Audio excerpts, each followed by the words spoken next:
All right, we'll say good morning. Good morning. Let us begin. Begin by thanking our sponsors for this morning share. To thank our Talmud Torah sponsors for the month of Iyar. Stephen Terryzin for dedicating all of his Shamir drushos this month in honor of their newest grandson, Matan Shmuel Aaron. We hope that in the merit of our Talmud Torah, he grows to be an incredible Ben Torah Me'eh Esrim Shonim Tovos. And we thank our Day of Learning sponsors, Hillary Jacobson Kent, in commemoration of the yahrzeit of her daughter, Shifra Zichron Libracha Bas Chanadina. We hope that in the merit of our Talmud Torah, the Neshama will have an aliyah and the family in Nechama. Well, so with that, let us begin. Today's daf is Memtes 49. Shachianu, Vikimanu, Vigiyanu, Lazman Hazeh. What an incredible schus we have in Meretz Hashem to close out and to finish up this magnificent, overwhelming, and incredible Masechta. So again, today's page 49, daf Memtes. Memtes. We are picking up on Memches Amud Beis 48b. And we left off Tan Rabbanon, which is 2, 4, 6, 8, 10, 12, 14 lines off from the bottom. So let's remember again, we left off in the middle of or towards the end of a discussion regarding the Shamir. Not the prime minister, but rather, again, the interesting. Okay, that went good. Too early, I guess, right? So, good, thank you. Right, ultimately, again, so this unique type of worm or type of creature that was used to cut through hard surfaces. Machlok is exactly what the Shamir was used for.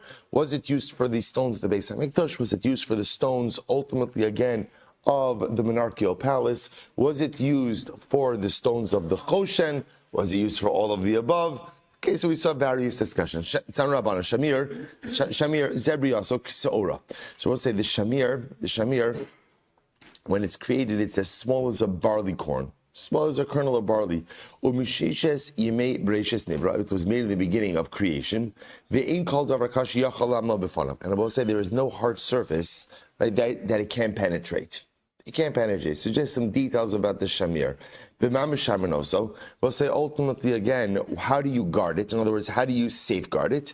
So you wrap it in tufts of wool. Also, you put it inside of a tube of lead or a lead tube, filled with barley bran.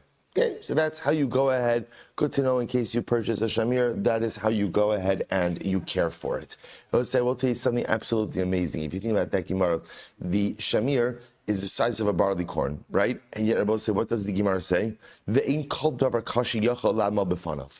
is no hard surface that it can't penetrate. So I will say, the ability to get through the barriers of life and the ability to go ahead and get through the walls of life is not dependent on your physical stature or your physical might, but rather it is fully dependent on your spiritual stamina. The smallest of creatures, if given the power by the Ribono Shel Olam, can penetrate the hardest of surfaces. If the Shamir could get through, look at that lashon, ein kol davar kasha yachol lamo b'fanav. There is no obstacle, there is nothing hard that could stand in front of the Shamir. If a creature the size of a barley kernel that doesn't have a neshama like me and you could penetrate even the hardest surface, then I will say there is no telling what we can accomplish. Incredible. So the Gemara goes right. Rabbi Ami, Mishchar Beis Hamikdash, Rishon, Batla Shira Paranda Uzuchuches Lavana. When the first Beis Hamikdash was destroyed, so this fine silk and white glass no longer existed. Rabbi say this goes in line with the thing that we've been speaking about, that with the destruction of Beis Hamikdash, ultimately, again, there was like a decrease in the level of lifestyle, right? Even just like materially, the world was impacted. So this fine silk, this white glass, this fine crystal ceased to exist. When the first Beis Hamikdash was destroyed, Batla Shira Pranda, so this fine silk stopped to exist. V'zichuches Levana, and this fine crystal, V'rechev Barzal, and iron chariots. That's an interesting one. right? The semi-iron chariots also where there was a shortage after the first Beis Hamikdash. So this is interesting. So they had a delicacy that came from the city of Sneer, which was congealed wine. So they used to have this type of congealed wine that looked like a cake of pressed figs. So I guess, again, it was considered to be a type of delicacy. I also remember, again, they were always drinking wine from concentrate. So I guess you have a congealed wine, so that's a delicacy, ultimately, again, because you take a little bit of that, you go ahead and dilute it, and then you have your glass of wine. So the idea over here is that with the destruction of the Beis Hamikdash, the material bounty of the world was diminished as well. The nofes tzufim. So let's remember again, the Mishnah talks about the fact that the nofes tzufim stopped. My nofes tzufim, what is that? Amarav soles shetzafa gabe nafa. It's the type of fine flour that floats on top of the sieve, meaning that it doesn't go through the sieve because of its thickness. V'doma le'isa shenilusha b'dvash u'shemen. And it's like a dough that has been kneaded with oil and with honey. So we'll say, so again, same thing. Beis Hamikdash was destroyed. This type of delicacy ceased to exist. Levi says, no, nofes sufim. I will say, refers to the fact that there used to be like a type, again, I will say, the theme that's being expressed over here is when there was a Beis Hamikdash. A Beis Hamikdash, we like to think about a Beis Hamikdash as a beautiful structure where we go to daven, we go to engage in spiritual service, and the absence of it impacts our spirituality. That statement, of course, is true. What Gemara is trying to highlight is the absence of the Beis Hamikdash impacted the world's material bounty as well. Without a Beis Hamikdash, there's a disruption in universal equilibrium. And with that disruption, everything is impacted. So the material is impacted, the spiritual is impacted, nothing is as it should be. So the Gemara says, so Levi says, what's this nofes sufim? It used to be that bakers would put two doughs, right? They used to often also bake bread by sticking dough against the wall of the oven. So what would end up happening is you would put two doughs, and the doughs would expand. You put them at different places in the oven. They would expand. They would meet each other. So that was a sign also of material bounty. That stopped when the Beis Hamikdash was destroyed. Yeshua ben Levi Amar zed dvash haba minatzifia or minatzifia. So ultimately, again, or tzipim, Rashi says over here, he changes it. Sofim, sorry. So this is honey that comes from the mountains. My mashma ki d'mitagin of sheishes kima dinassan debriusa v'shaitin baromi alma. So we'll say again a reference over here to bringing honey from the mountains.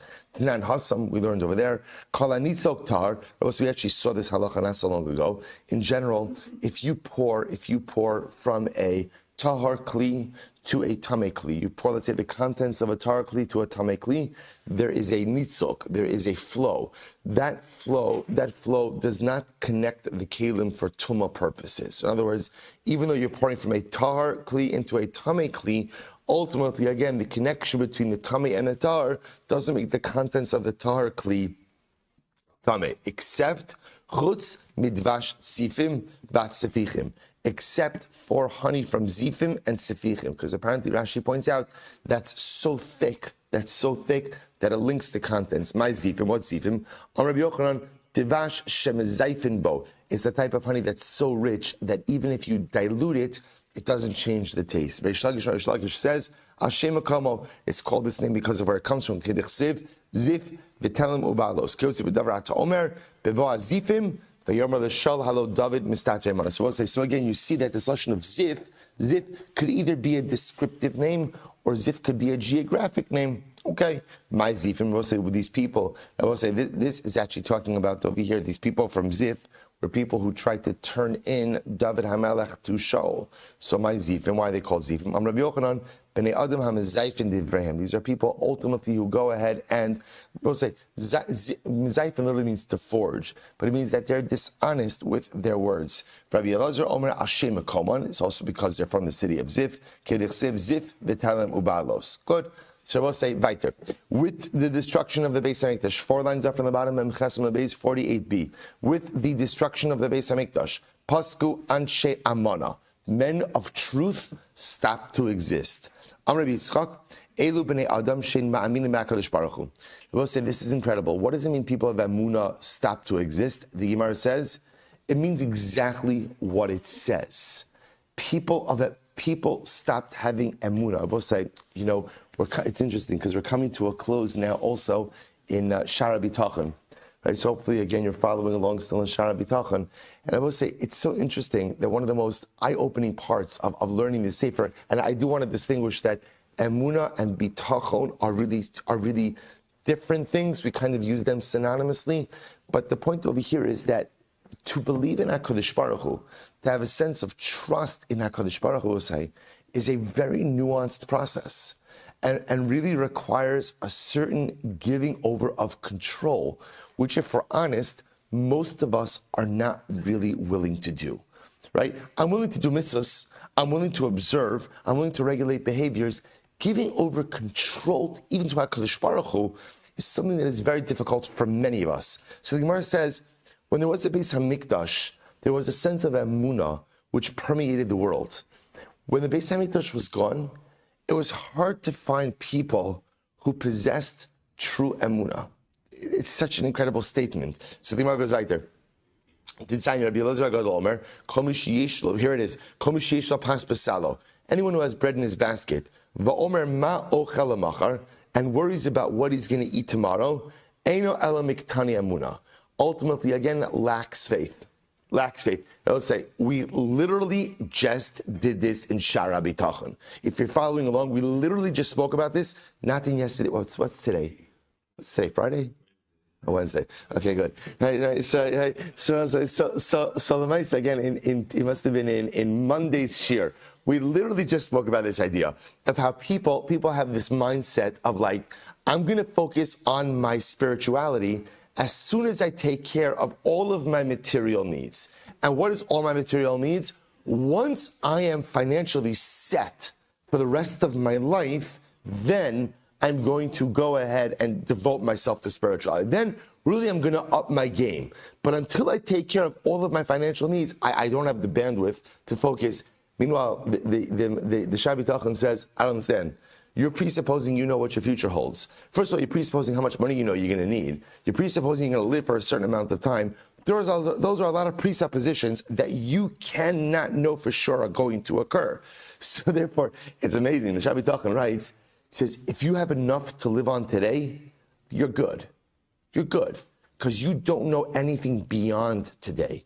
So if you have what you need today, get working on your ruchnias. Because Kadosh Baruch Hu is giving you what you need in order to exist for today. Keep going. So he's saying that's the definition of emunah as well. Emunah means bas basalo. There's bread in the basket. There is bread in the basket. There's bread in the basket. Okay. I don't know what tomorrow is going to bring. Chavra, no one knows what tomorrow is going to bring. We never know on every single level what tomorrow is going to bring. So if you have bread in the basket today, then get moving on the ruchnias. When the Beis HaMikdash stood, there were people who understood that. When the Beis HaMikdash was destroyed, Pasku Anshe Hamana. I will say incredible.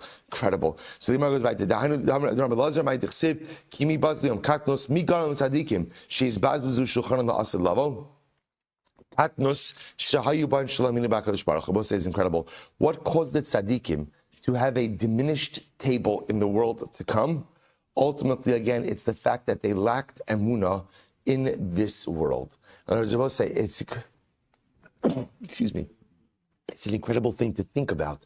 That what it means to have emunah, is, emunah means the ability to move forward in living a spiritually productive life, even if you don't have all the answers regarding your material wealth. So we're not conditioned to think this way. We are conditioned to think, and again, it doesn't come from a bad place.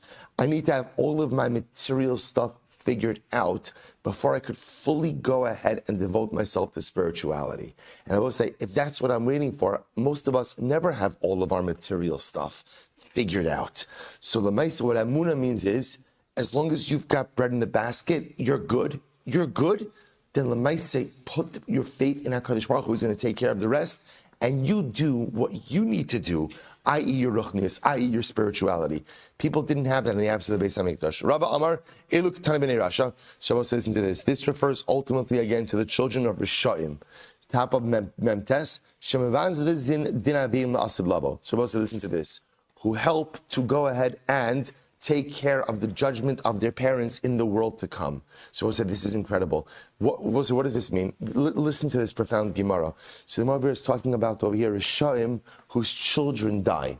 So I will say, so when obviously the loss of a child is an overwhelming and immeasurable loss. So I will say, so the children of Rishaim advocate for their wicked parents in the world to come. How so? The children say, HaKadosh Baruch Hu, the children say, HaKadosh Baruch Hu, once you are going to extract punishment from our parents in the world to come, why did you punish them in this world as well with the loss of a child? So I'll say, isn't that incredible? So I will say, so again, so much to say over here. Let's go weiter. Some Rabbi Lazar, Amra Rabbi Loi Bari Varchia, Ilmalei Tfilaso Shal David, Hayu Kol Yisrael Mochrei Revav.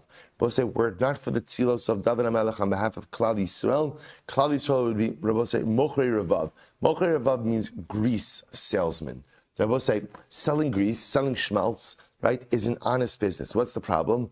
The problem is all of your clothing is stained, right? Because lemaisa, it's schmaltz, it's grease. So I say, so it was considered to be a degrading profession. You can make what you need, but it's degrading. So the Gemara says over here, were it not for the tfilos of David HaMelech, Klal Yisrael would go out and be grease salesmen. Shnei Amar, Shisa Hashem Mora Lahem. So I'll say, so ultimately, again, absolutely an incredible idea. I'll say, I just want to point out, it's also a lesson. It's also a lesson in Koach HaTfilah. You know, sometimes we daven for certain things and we don't get what we want. It happens. So sometimes maybe it happens often. We don't get what we want. And we often look at those tefillos as tefillos which failed. So I will say, there's no such thing as a tefillah that fails. There's no such thing as a tefillah that doesn't affect change, right? But lamaisa, tefillos often are directed in different ways. David HaMelech never explicitly davened for this. But Lamaisa, again, David HaMelech uttered many, many tefillos on behalf of Klal Yisrael. And what the Gemara is saying over here is David HaMelech's tefillos on behalf of the Klal, maybe they didn't always get him exactly what it is that he wanted, but they had a general positive effect on the Klal, and they uplifted the Klal. Such an incredible way for us to look at tefillah. Were it not for the tefillah of Chabakuk, ultimately, again, how you base Tamidei Chachamim Miskasim V'Talas Achos. So we'll say then two Torah scholars would cover themselves with one blanket, Va'oskin B'Torah, and would learn that way. In other words, were it not for the Tefillah of Chabakuk, so Tamidei Chachamim would learn Torah in abject poverty. Shnei Amar, Hashem Shamati Shemacha Yaresi Hashem Palacha B'Kerev Shnayim Chayehu. Al Tikra B'Kerev Shnayim Ella B'Kirov Shnayim. Okay, a little bit of a play on words. So Chabakuk's tefillah helped in that Talmidei Chachamim, when they learn, don't have to learn in abject poverty. Both said this is incredible. Two Talmidei Chachamim who are walking on the road, right, and do not learn Torah together, Ru'uyin lisaref be'esh, right, are worthy of being burnt in fire. Shnei Amar, Vayhema holchim haloch v'daber v'hinei rechav eish. The reason was there was speech. Haleka dibor, where there not speech, in other words, speech of Torah, ru'uyin lisaref. Ultimately, again, they're fit to be burned. So we'll say Rashi says over here, ru'uyin lisaref, shamanas kein baharechav eish aleim. Fine. So we'll say, so first I'll take a look. The pasuk over here is talking about by Elisha, when ultimately, again, Elisha and Eliyahu are going ahead and walking together. This is when Eliyahu is taken up to Shemaim in a fiery chariot. So the Gemara says the reason why they weren't burned was because they were talking Torah. So I will say also, like, an incredibly profound Gemara. A profound Gemara on two levels, we'll say, which is, if you think about it, this is Shnei Talmidei Chacham Halchin B'derech, right? They're walking on the road. They're not in the base medrash. So I was like, so in other words, it's not saying over here, two Talmidei Chacham are sitting in the base medrash. They're supposed to be learning, right? This we could relate to this scene. I'm sitting in the base medrash. I'm supposed to be learning, but I said I'm not learning. I said, what am I doing? I'm schmoozing. So I can understand if the Gemara was saying over here that if that happens, again, ru'uyin lisarif beish, they should be burnt by fire, because here they're sitting in the base medrash and they're wasting their time. We'll say, what's the scene over here? Mahalchin baderech, they're walking on the road. I'll say, what do you see over here? What does it take to be a Talmid Chacham? What does it take to be a Talmid Chacham? it's not the simple ingestion of knowledge. What it takes to be a Talmid Chacham is to be a person who is always living a purposeful life. When you're walking on the road, what are you doing? What are you doing? I would say, and this is such an incredible yisod, because so often in life, when we are not engaged in a formal activity, we're often not utilizing our time in a maximum capacity. It doesn't mean I have to be learning all of the time. Because there's a time to relax, and there's definitely a time to shuz, and a time for all of those things. But once again, is my time and is my life used in a directed way? That's the shaila. I was going to say, we spoke about this, I don't remember the other kind, I saw this last week, but like, if you were to look at your day and plug in what you did at every part of the day, would it be a day well used? Is it time well used? Am I optimizing? Am I optimizing the moments of life? You know, say, doesn't mean that I don't waste any time. No, of course, all of us inevitably waste time. Not that I set out to do so, but it just happens. But the shaila is bigadol in a general sense. Is my time maximized? That's what it's saying over here. Shnei talmidei chachamim hamahalchin b'derech. Talmid chacham, what are you doing when you walk with your friend? What are you doing? You're shooting the breeze. You're making small talk, right? What are you doing? And what it means to be a Talmid Chacham is someone who optimizes every single moment. And if you don't, then what are you doing? And what are you doing with your life if you're just willing to let those small moments squander? We're willing to squander the small moments. Okay, let's go back there. Sigmar goes right there. We don't have time. It's just too good. It's too good. Yeah. Okay, I just want to point out, I'm not doing it justice. Shavuos is coming, right? It's such a golden opportunity to just review these Gemaras, even if you don't delve into deeper pshat. I will say, even just pashat pshat, just reading these Gemaras is just overwhelming. So the Gemara goes like the two Talmidei Chacham who live in the same city. They know this is stark. I will say, literally again, they are not pleasant to one another in halacha. Now, I will say, nochin could mean a number of different things. Nochin means that they don't converse with each other. Nochin could mean they don't acknowledge each other's opinion. They don't try to learn from one another, or they're not deferential to one another. Then what's the halacha? Echad meis ve'echad gola. One of them dies and one of them is sent to Galus. And I will say, Rashi points out over here that what ends up happening is one of them kills the other one accidentally. That ends up happening. So therefore, again, one is dead. And now, of course, remember again, the sentence for accidental murder is galus. Shneemar, lonos shamrotzeach asher yirzach Yisrael b'vli das. Vein das el Torah shneemar, nidmu ami mibli adas. Rabbi say, by the way, what's the pshat with that?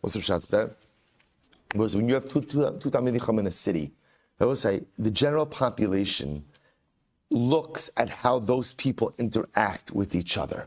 They look, how do Talmidei Chacham, how do the ambassadors of Torah interact with each other? And if those individuals do not display proper derech eretz and do not display proper kavod for one another, it erodes the kavod Torah in the eyes of the general population.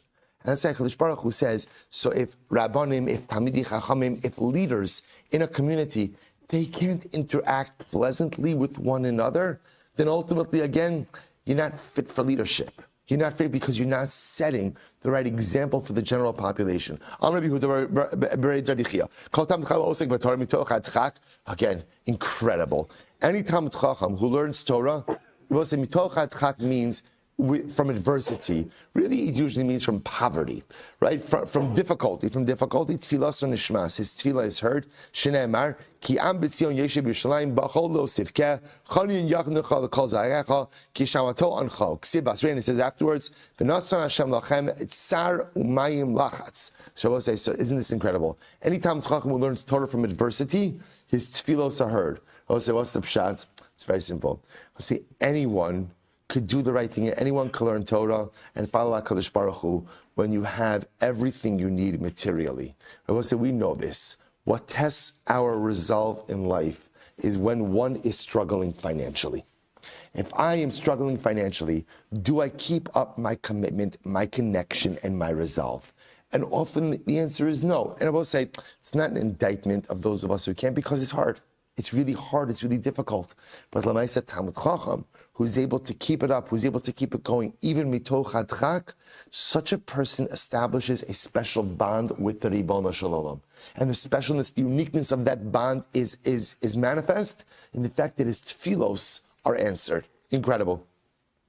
The Gemara goes back there. So the Gemara says, Rabbi Yavo Omer, masbiyan osam miziv shchina. Such a person, ultimately, again, who's able to keep up his connection to Hakadosh Baruch Hu, even from the midst of adversity, ultimately is sustained from the divine presence itself. Shneimar vayonecha ros es morecha. Rabbi Acha Rachanina Omer af ina pargod nin al befanav.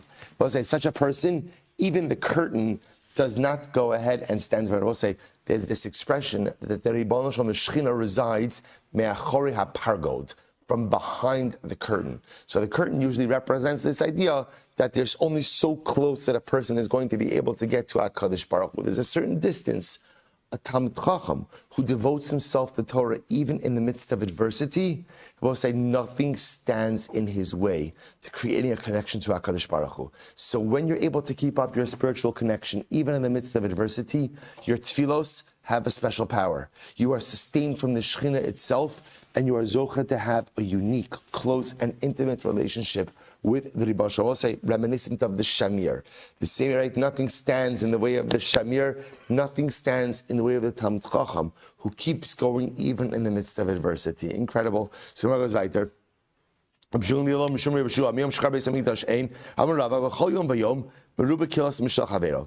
say, since the destruction of the Beis Hamikdash, every day brings with it greater adversity than the one before it. Each day gets increasingly harder. So the Gemara says, Mashal Shneimar Baboker Tomer Miyitin Erev Uba-Erev Yomar Miyitin Boker. So we'll say this is the Tochacha. In the morning you'll say, who will give me evening? And in the evening you'll say, who will give me morning? To which the Gemara says, we'll say, focusing on that last phrase. Hi Boker. So we'll say, when we say in the evening you'll say, when will the morning come? Which morning are we talking about? If you say it's tomorrow's morning, miyada my hobby. How do you know about say that tomorrow's morning is going to be any better than today? Ella de Chalif. We'll say this is profound. Rather, what it means is ba'erev yomar miyitain boker. In the evening of suffering, you'll say what? If only I could go back to yesterday's morning. So we'll say, you know how this works in life?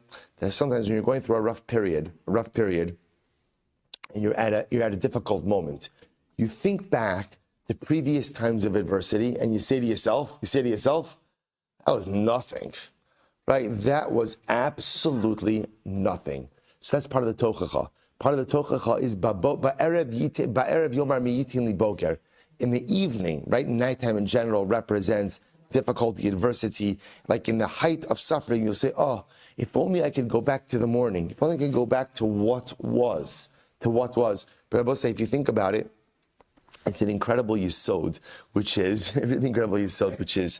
when we encounter adversity, there should be a part of us that's happy. Why? I know this sounds strange. Why? Because I will say, if you could weather adversity, just know what that will do is give you the strength to do other things in life. Because if you're able to weather difficult moments, when you encounter something smaller, what will you say to yourself? What do you say? I got this. I lived through that. I took care of that. So when we face big challenges in life, again, the little bit of nechama we should have is, okay, if I could just get through this, it tells me I can get through anything that's smaller than this, less intense than this later on. And that's a chizik. The Gemara goes back there. So the Gemara says, so I'll say, so listen to this. The Gemara says, well, if that's the case, get ready for this. If that's the case, that since the Beis Hamikdash has been destroyed, every day gets increasingly more difficult, then how is the world sustained? Right? And I was about to say, like, it keeps getting more and more difficult. So how is the world sustained? Get ready for this. Akedusha de sidra v'yeheshmei rabba da'agarata. I will say, how is the world sustained? By kedusha de sidra. I will say, what's kedusha de sidra? Uvalatzion. Right? Where again we answer kadosh. That's uvalatzion. And yeheshmei rabba. Okay, that's Shneimar. Eretz Afsek Ma'ofel Tzamos Darim Hayesh Darim Tofia Me'ofel. So we'll say, what's the pshat? Take a look at Rashi. Akidusha de Sidra. Seder Kedusha Shlo Tiknua Ela Shiu Kol Yisrael Oskin baTorah bechol yom davar muat. We'll say, ultimately, if you look at Uvalatzion is a compilation of psukim from Tanakh. Why did Chazal institute Uvalatzion? This way, every single Jew is learning Torah every day. All of Klal Yisrael is learning the same Torah every single day. Shomer kriyasa v'targumo v'hein ka'oskin b'Torah v'cheiven shenoi b'chol Yisrael b'tamidum ami haaretz v'yesh kan shtayim kedushas. Rabbi say everyone is learning the same Torah. Talmidei Chacham learning the same Torah. Ami haaretz learning the same Torah. Everyone's learning the same Torah every single day. He goes on and he says, "V'talmud Torah chaviv." Talmud Torah is very important. V'chein yehesh mei rabba mevarach she'onin achar agada shadar shendarish berabim v'chol Shabbos hayinogis. So again, what's happening over here? It's incredible. We'll say, so what sustains the world? What sustains the world? Talmud Torah derabim and amen yehesh mei rabba. And we'll say, so what is the common denominator between these things? Everyone's doing the same thing. Everyone's doing the same thing, right? We're all in Uvalatzion, we're all learning the same Torah. In Amen Yehesh Mei Rabba, we're all answering the same words. See, Rabbi was saying, do you know what sustains the world in the absence of the Beis HaMikdash? Do you know what sustains the world? Klal Yisrael's Achdus and Ruchnius. When we are all doing the same thing together, that's what sustains the world. Rabbi was saying, so listen to this. Says the Lubliner Rav Zecher Tzaddik V'Kadosh Livracha Meir Shapira. What do you see from here? The power of Daf Yomi. Because what is Daf Yomi? We're all learning the same Gemara every single day. I mean, we're behind most shiurim, but again, the rest of the world, right? Again, I'll say we're all learning the same Gemara every single day. There's a power to Klal Yisrael, not just that learning Torah, of course, is beautiful. Torah sustains the world. But what you see from this Gemara is what? There's a power when we do the same spiritual lift. There's a power when we're doing the same thing together. We're learning the same psukim in Uvalatzion. We're answering the same Amen Yehesh Mei Rabba. And we're learning the same Blat Gemara every single day. I will say, do you realize what's happening today? Do you realize that today Klal Yisrael is being Messiah Masechah Sotah? I will say, do you know what that means? It's not just us. It's not just a couple of guys. It's not just the Shir. It's not just this. Klal Yisrael, hundreds of thousands of Jews. We are part of a chevra that's doing this. Hundreds of thousands of Jews are finishing Masechah Sotah today, on the 41st day of the Omer, a period of time in which, again, the Talmidim of Rabbi Akiva died. Whatever it means they couldn't be biyachad. They couldn't get it together to coexist. And what are we doing on this 41st day of the Omer? We are finishing Maseches Sotah together. Ein achdus kidol mizo. This is our Uvalatzion. This is our Amen Yehesh Mei Rabba, and this is how we sustain our world until we get our Beis HaMikdash back. Incredible. Ultimately, again, there was no dew that fell, right? And ultimately, again, the flavor was taken away from fruit. So we'll say, once again, further examples of how the world materially and physically was impacted by the destruction of Beis HaMikdash. Tanya, Rabbi Shimon Omer, Tara Batla Tamreach.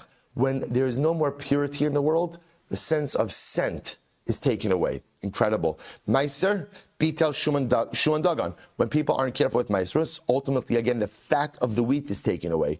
Rav Huna, get ready for this story. It's incredible. Rav Huna Ashkach to Marta Dechinu Nisa. Rav Huna found, we'll say, a fat date, right? Mamish like a zaftig date, right? Like a date, not like a little like Tu B'Shvat date you get in your paper bag, right? I was gonna say like this is like that's a gullus date, right? This was a fat date that he found, right? An oozing date. And what happened? Shakla, he took it, Karcha B'Sudre, and he wrapped it up in a cloth. As Rabba Berei, so let's get ready for this story. His son Rabba came. Amarle Morchina Recha Dechinunisa.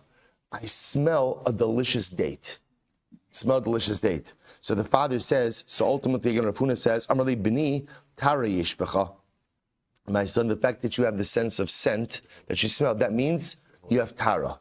you have holiness, purity. So what happens? Yav and Ehele. So ultimately, again, so we'll say, so Rav Huna gives it to his son Rabba. Adahachi asa Abba brei. So we'll say, then Abba, the son of Rabba, right? So remember again, you have Rav Huna the father. Rav Huna gives it to his son Rabba, right? Rabba's son Abba comes along, and what happened? Shakla Yav and Ehele. And Rabba gave the date to his son Abba. Amrle, so we'll say Rav Huna the grandfather says, Bini, samachtas libi v'kisa shinai. My son, you have made my heart glad, but you've punched me in the teeth a little bit, right? In other words, literally, you've punched me. So he says, Hainu dami. Why was Rav Huna upset? Rav Huna he was so proud of his son Rabba, because Rabba ultimately again had the sense of scent, which means he had tara. But why was he a little bit offended? I gave you a gift, and then you gave it to your son. We'll say, get ready for this. This is what people say. Rachami da Abba Abani. Right? The compassion of a father is on his son. Rachami da Bani Abani. But the compassion of a son is on his son. We'll say, what this tells you is the relationship between father and son is not a reciprocal relationship. It's a very profound Gemara. It's not a reciprocal relationship.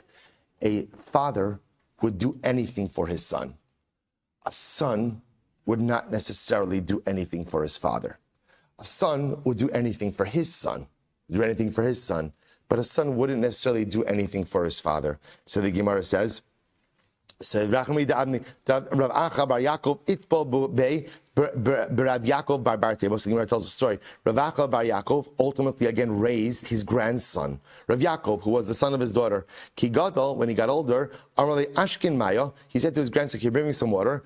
Amar lo lav berich ana. So the grandson said, "I'm not your son." In other words, he said, "I don't have to bring you water. I'm not chayv in kibod avaim." He raised this boy. Yet I will say, again, I want to just point out, it's the nature of the word I will say. By the way, I just want to point out, this is in Ruchnius also. Our Father loves us more than anything and would do anything for us. And I will say, the truth is, the love is often not reciprocal. If we're honest, right? We have a Father who would give us and do anything for us, right? Literally move heaven and earth. And the truth is, there's only so far that often we're willing to go for Him. Right? So it's a profound life dynamic that finds its expression in a spiritual father as well as a physical father. Rabbi bar Tachana. So we'll say this is what people say. The expression goes, raise him, but yet he's still the son, but he's still your grandson. In other words, it sounds better in the Aramaic. But I'll say, but Lamaisa, sometimes again you could raise a person like your child, but if they're not your child, ultimately again there's only so far that they're going to go. Incredible. All right, we'll say let's go back. There are a lot more to do still. So Bepumo Shal Aspanios, right? Literally again during the siege of Vespasian. All right, during the siege of Vespasian, Gazwa Ataras Chasanim, they were gozer ultimately again that Chasanim cannot wear their crowns, like a wreath. So we'll say this Mishnah is talking about various things which were instituted, Zecher LeChurban, to remember the destruction of the Beis HaMikdash. So we'll say, now, this is even before the destruction. This was the siege of Vespasian. Chasanim can't wear their crowns. Bala Irus, and about Irus. We will see what that means in the Gemara. But Pomoshal Titus, when Titus ultimately again surrounded Yerushalayim, Gazru Al Ataros Kalos. They said Kalos cannot wear their tiaras. Again, person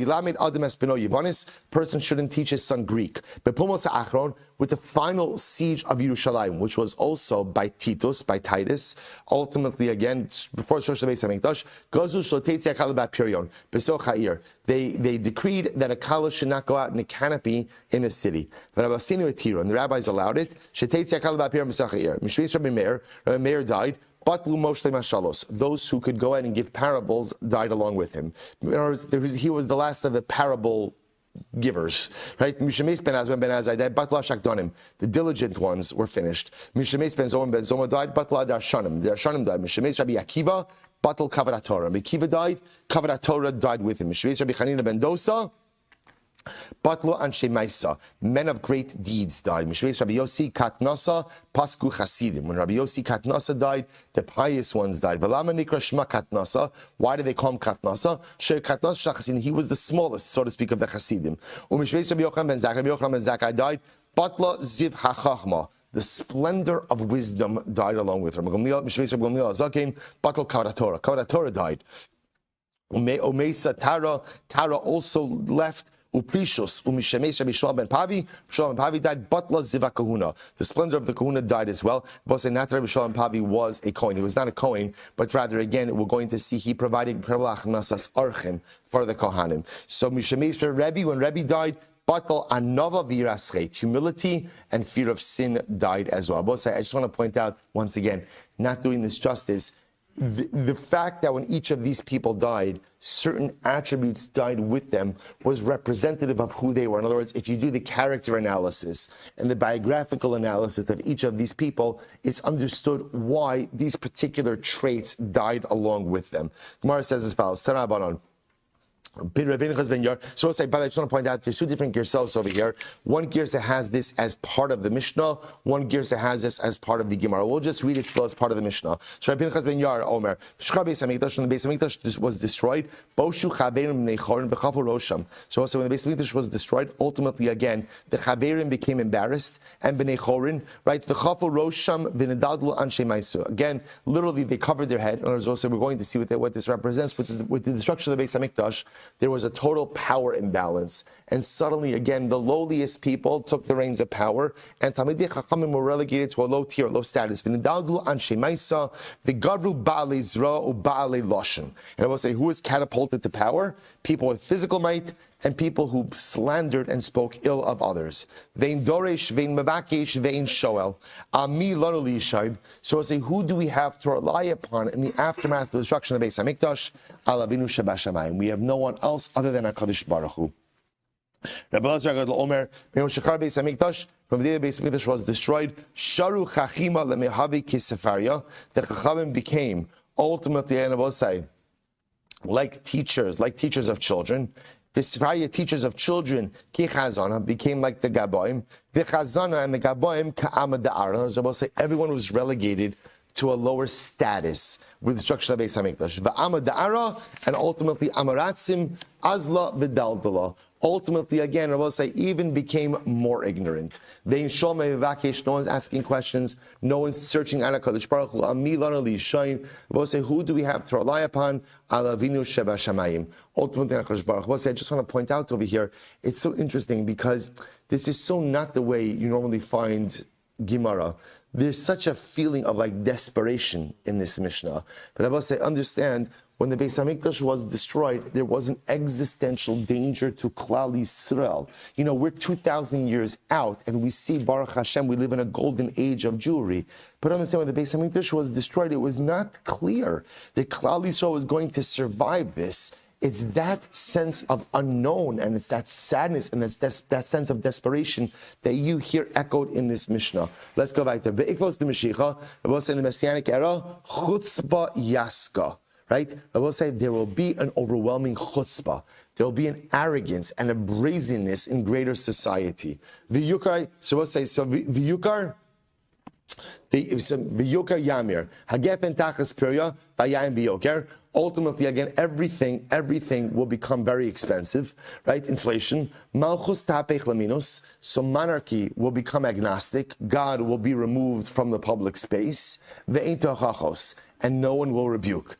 We'll say, it sounds like he's coming today, right? We'll say, so again, I'm just pointing out, we'll say, what you begin to see is, we'll say, all kidding aside, what he's describing is the current decline of society. The removal of God, the overwhelming chutzpah, inflation, right? We'll say, so again, in other words, society will come to a point of desperation where there's going to be no way out but a Mashiach. Beis Vagelisnus, ultimately, we'll say what was formerly a gathering of places for Chachamim will become a place of immorality. Vagalil Yecharav, the Galil will be destroyed. Vagavlan Yashum, the Gavlan will be desolate. So Gavlan is Va'anshe Agvul Yisovum Irli Irvalo Yichanenu. And I will say the people of the border cities, normally again, the most secure place to live was a border city. Those people will be displaced. They'll go from city to city, and ultimately no one will take compassion upon them. The chachmos, so from Tisrach, and ultimately, again, the wisdom of the sages ultimately will decay. The yirei chet yimasu, those who fear sin will be despised. Va'emes te ne'ederes, truth will wander. The youth will mistreat the elderly. The elderly will stand up out of deference for the young. Ben minavel av, a son will disgrace his father. Bas kama ba'ima, a daughter will rebel against her mother. Kala b'chamosa, a daughter-in-law against her mother-in-law. Oive ish anshe beso, a person's own family will become his enemies. Pnei hadar kipnei kalev. The face of the generation will be like the face of a dog. And that's not a compliment. So I just want to point out how you see Chazal feel about dogs. Okay, right? Ultimately, again, the son will no longer be embarrassed in front of his father. So I will say, it's scary, by the way. It's scary what the Mishnah is describing over here. No respect. Children won't respect their parents. Society, right? The youth will not respect the elderly. God is removed from the public sphere, right? Ultimately, again, chutzpah, arrogance prevails in every area of life. Religiosity, spirituality is no longer something that is respected. So, and who do we have to rely upon? Who could we rely upon? I will say all you have to, and there's only one entity you could turn this around, and that's the Ribbon Shalom. So we'll say when they said that by the siege of Vespasian, they decreed that the chassan can't go out like with his wreath. So what kind of wreath? Of salt and sulfur. So we'll say Rashi points out to her they used to use like rock salt that looked like a crystal. They would make these beautiful crowns. Aval shal hadas v'shal bered mutter. But ultimately, if he wants to wear a crown. Right, a crown of myrtle branches and of roses, that's fine. Shmuel says, Afshal hadas abared asur. Even if it's made out of hadassim or roses, you still can't use it. Shalkana b'shalchilas mutter. If you want to make it out of reeds and sedges, that's mutter. Levi said, Av shalkana b'shalchilas. So Levi said, no, any type of crown is asur. The Chintani Levi masnisa, Av shalkana b'shalchilas asur. So we'll say Levi was of the opinion that Allah Lamaisa, with the siege of Vespasian, any type of crown became prohibited. Vala irus. They also decreed about irus. My irus. Tabla dechad puma. So what says is very interesting. Tabla dechad puma means the eros. What says is an instrument. It was a bell with one clapper. Rabbi say this references back to the previous Mishnah. We spoke about the idea about the prohibition on music in the aftermath. Again, the Mishnah said the dissolution of the Sanhedrin, but it's also tied into the destruction of the Beis Hamikdash. So there was a Rabbi Rafuna Avid Le Libre Tanbura. This is incredible. Shra Bar Avuna made for his son's chasana a tanbura. What's a tanbura? A tambourine. So asa avua tavrei. So I say his father came along and broke it. So Amrle michlaf betalu lechatpum. You can't use it because ultimately, again, it can be confused with a bell with one clapper, which is aser. Zil avid le'apuma dechatzba apuma de. What can you do? Make yourself a drum. So we'll say it's actually interesting that Chazal never legislated on drums. When they legislated ultimately again against instruments, it was dafka that instruments, but drums was we'll say that's why you'll find, by the way, some even to this day, minhag Yerushalayim, is that in certain circles, even at a chasana, ultimately again, they only use a drum. They will not use other instruments. Again, we pass like the Shulchan Aruch that says that the prohibition on music was only what we'll call frivolous, non-mitzvah music. But mitzvah-related music is absolutely permitted. But again, good. So, in the siege of Titus, they said the kalos can't wear their crowns. What's the ataras of kalos? So the Gemara says, Amar Barachana Amar Rabbi Yochanan, Ir Shal Zav. I will say this referred to a unique tiara that the Jewish woman would wear, which was a golden tiara that had like the skyline of Yerushalayim, not embedded, engraved on it. So again, by the siege of Vespasian, or by the siege of Titus, they, as a sign of mourning, they said a person can't wear these. A person can't wear this anymore. We learn this. Ezu ataras kalos. It will say what is the crown of the kala? Ir shal zav. Aval osa kipa shamilas. But she can wear a head covering of fine wool. Tana apa chupas chasanim gazru. It also goes on chupas chasanim. My chupas chasanim zohoris hamizuhebes. This was a canopy that was made ultimately again of red wool, so intertwined with golden thread. Taina mihachi eluin chupas chasanim. What's the chupas chasanim? Zohoris hamizuhebes. Aval osa Papiros v'tola ba'kol mashir. So what can you make? So you can't, but you can make a chuppah made of lattice work and hang anything else you want in it. Good. V'shlo yilamid espino yivanis. So we'll say you cannot. So one of the other decrees they made during the siege of Titus is you cannot go ahead and teach your son Greek. We'll say, get ready for this. Get ready for this. Tanarabana. This is wild.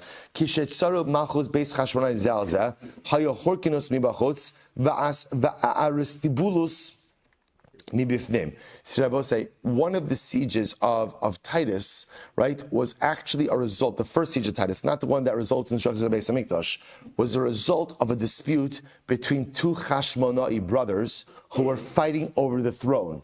And they actually invited Titus. They invited the Greek general, one of the brothers, invited the Greek general to help him conquer Yerushalayim. So again, the Gemara says, Horkinus and Aristobulus, they're Jews, by the way. Those are Hashmonai brothers, right? They're Jews, they're Kohanim, with Greek names, which tells you ultimately, again, where they were holding in life. So ultimately, they're fighting over Yerushalayim. Horkinus is outside, Aristobulus has control of the city. Every day, so remember again, the Beis Hamikdash is still standing. But there's a siege. What do they need? They need sheep.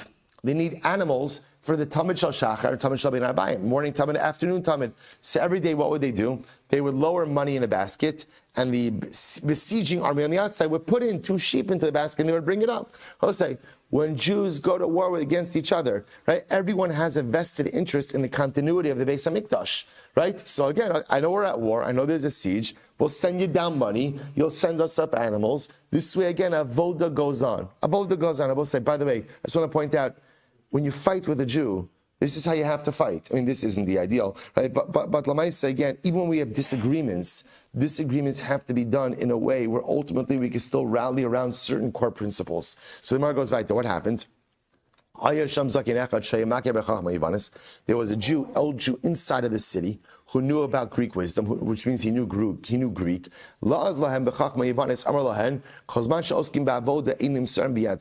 So we'll say, so this Jew, who was apparently again a Greek sympathizer, or at least a sympathizer with Hyrcanus, who was the Hashmonai brother on the outside, told them, listen guys, you are never going to conquer the city as long as they are doing the abode in the Beis Hamikdash.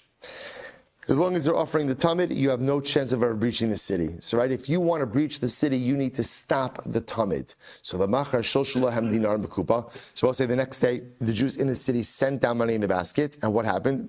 The Ha'elulahem Chazir. And I will say, they put a chazer in the basket instead of a sheep. Let's say second white line. Once the chazer got to halfway up the wall,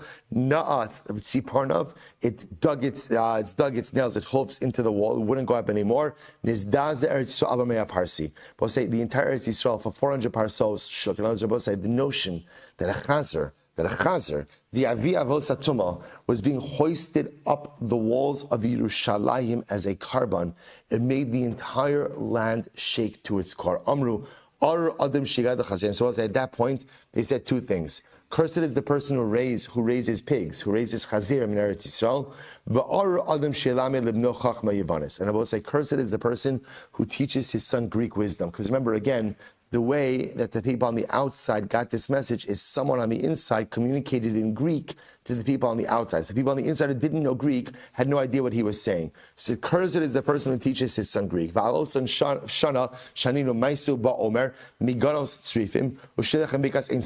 that year, there was a general blight upon the crops, so they were only able to get barley from the Omer, from Ganos Street, which is far from Yerushalayim, and the Shtei Lechem from the valley of Ein Suchar. Normally, they were able to get barley for the Omer right outside of Yerushalayim, but that year they were unable to. Ini, so we'll say, is that true? You can't learn Greek? V'hamar Rabbi, Beretz Yisrael Lashon Sursi Lama El Ilashon HaKodesh Ilashon Yavanis.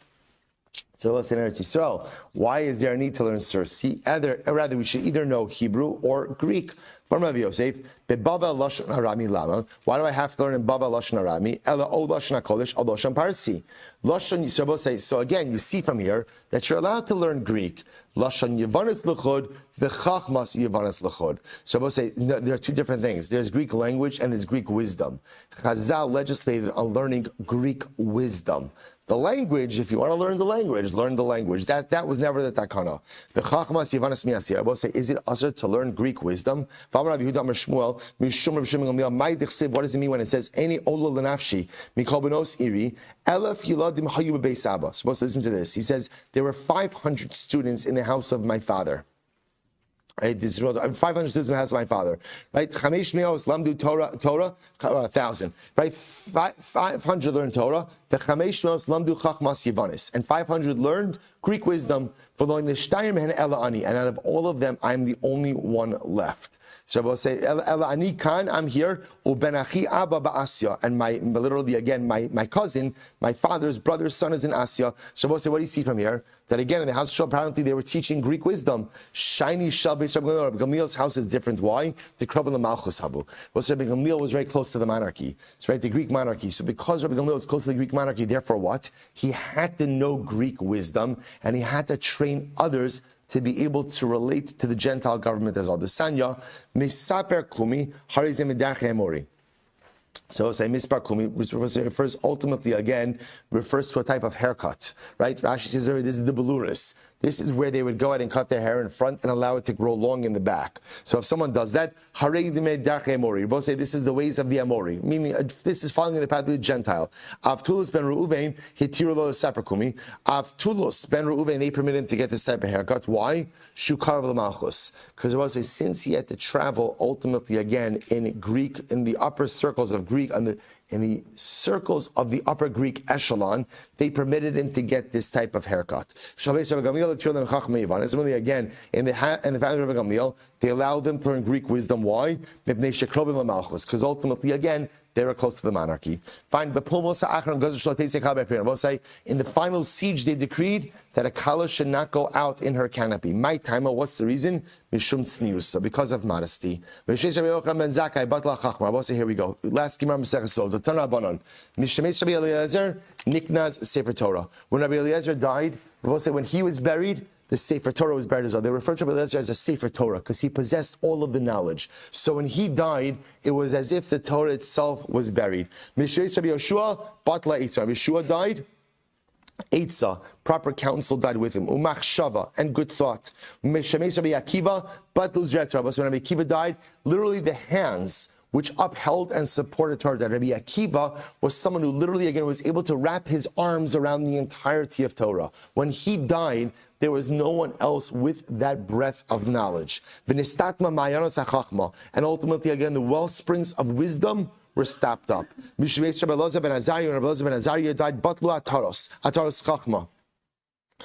again, the crowns of wisdom ultimately, again, passed away as well. The crown of wisdom of the Chacham is their source of wealth. Rabbi Chanina ben Dosa, Batla and Shemesh. Rabbi Chanina ben Dosa died. Ultimately, again, men of great deeds died as well. Mishemes Abba Yossi ben Katnusa, Batlu Chasidim. When ultimately, again, Abba Yossi ben Katnusa died, Chasid, right? There were no longer any pious people. Abba Yossi ben Katnusa. Why did they call him Abba Yossi, the son of Katnusa? Shahaya Miktnane Chasidim. Because I will say he was the smallest of the Chasidim. Mishemes ben, that's not, of course, physical stature. That means, again, out of all the Hasidim, he was the smallest, right? He was the smallest, but yet when he died, the period of Hasidus ended. Mishemes ben Azai Batla Shakdanin, when Ben Azai died, the diligent people died along with him. Mishemes ben Zoma, or diligence, died with him. Mishemes ben Zoma, when Ben Zoma died, Batla Dashanim, the Shanim ceased. Dashanas died with him. Mishemes ben Gamliel, Allah Govai, Shagamiel died. A plague of locusts came for Rabut Saros, and there were many difficulties. Mishemes Rebbe, when Rebbe died, there were even more tsaros. Mishemes Rebbe Batla Navi Raschis, when Rebbe died, ultimately, again, another humility and fear of sin died with him. Amar Rav Yosef Latana. Rav Yosef said to the Tana of the Mishnah, no, don't say with Rebbe that when Rebbe died, humility died, because I'm still here and I am still humble. I am still humble. You say humility didn't die. There's Rabbi say, it sounds like a contradiction in statement, right? You're telling people that you're humble. So Rabbi say, so again, actually, Lublin Rav, once again, Rameir Shapiro of Lublin explains, what is he saying? What he's saying is, Rabbi say, there are two different levels of humility. Sometimes a person could know they know everything and still be humble. That's the highest level of humility. That's Rebbe. That's Rebbe humility. To know everything, to know you know everything, and still be humble. We'll say what Rav Yosef is saying is, I'm also humble. There's still humility in the world, right? But l'maisa, what? It's a different kind of humility. I don't know everything, and I know I don't know everything. So when Rebbe died, a certain level of humility. Those who know everything but still feel humble, that died. But the concept of humility still exists in the world with me. A different kind of humility. What's my humility? I know that I don't know everything. So humility still exists. Rav Nachman said to Tana, don't say that Yiraschet died with Rebbe. Why? For I am still here as well. I just want to point out, how do we take in a Gemara like this? Because the truth is, I will say, this is the most depressing end of a Masechta, right? We're learning great person after great person who died, and their midos died along with them. I will say, here's the incredible part. I will say, these statements are more than 2,000 years old. More than 2,000 years old. And yet what? We are still here. So I will say, what you see over here is the incredible strength and resilience of Klal Yisrael. It's true. When these great men died, certain attributes and character traits died along with them. And when they died, there was a void that was left that is still a gaping hole to this very day. But the power of Klal Yisrael as a collective and as individuals is, even if we don't have everything we desire, we find a way to make it work. We are the people who find a way to build something magnificent with whatever building blocks are at our disposal, even if we don't have all of the ideal building blocks. With the loss of these great Rabbanim, the world lost special midos that we have yet to reclaim. Holes have yet to be filled. But yet, look at us. I will say, there is no better ending of a Masechta, because what this teaches us, I will say, is that even when you don't have everything you want in life, it doesn't mean you can't build something great. This is true as a collective, as a nation, and it's true as individuals. Rabosai, what a journey. What a magnificent and absolutely overwhelming journey. And by the way, for the doubters, we finished, right? With no recordings, you know who you are, right? And no homework. And I will say, we finished. Baruch Hashem, I will say, what an incredible schus to do our daf together each and every day as we finish this Masechta. And Hashem will details about the siyum forthcoming. Tomorrow, I will say, we begin the incredible, beautiful journey of Masechtas Gin Abal and Tarbosai. Mazel Tov, and we zocha Mirz Hashem to do our part to fill the voids of Klal Yisrael together for many years to come. Shkar Chavosai. I'm sorry. We had harsh connection, yeah. Right, it's true. Have on Zoom. Mazel tov, everyone. Shkoya. A great day, Chevron. A great day. Mazel tov. Oh, thank you.